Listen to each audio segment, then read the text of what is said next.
So here I'm back. I'm going to do a tutorial now on the second part of Sunday's dinner, which is going to be chicken. Usually I do two meats, and I'm going to do a sweet and spicy chicken today. So basically the chicken has already been cleaned, it's been cut up, and it's been washed. And so I'm going to go ahead and add in these seasonings, and then I'm going to fry each piece of chicken thoroughly through until I'm finished, and then I'll come back and show you the rest of it.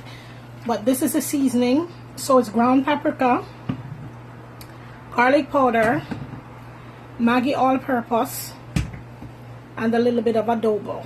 And here I already have it prepared, so I'm just going to sprinkle it over the chicken and go ahead and mix it all together, and then I will come back and show you the after frying, because I'm going to fry each piece. So when it's done, I will show you the after frying process.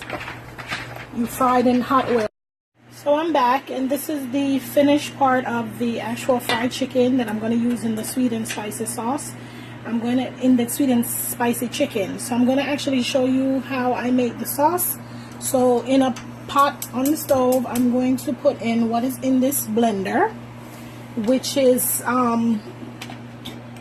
onion, garlic, scallion, a little bit of jerk seasoning, and a half a Scotch bonnet pepper, and the orange, one whole orange cut up and juiced, and that is what I have in the blender that I'm going to put in the pot to boil. And then I'm going to go ahead and add in the other seasonings, which is the honey, ketchup,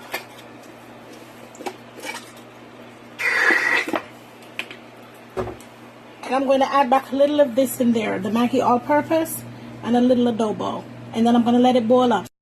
Okay, I'm back again. So this is how the sauce should look after boiling for a little while. And then what we're going to do, see, it's a pretty color. Okay, I don't know what happened to my last video I posted. I guess it got stuck or frozen or something. So that part where I was showing you the sauce before I added the chicken in was deleted. So anyway, this is the sauce, and this is how it's supposed to look. This is the consistency, and it's sweet and spicy sauce. And in the previous video I showed what I put in there to make the sauce before I added the chicken. So now I've added the chicken, and as I said before in the last video, which I said was deleted, I'm just gonna let the chicken cook down in the sauce for about 20 minutes, and then I'll come back and show you the finished chicken and sauce together. Stay tuned.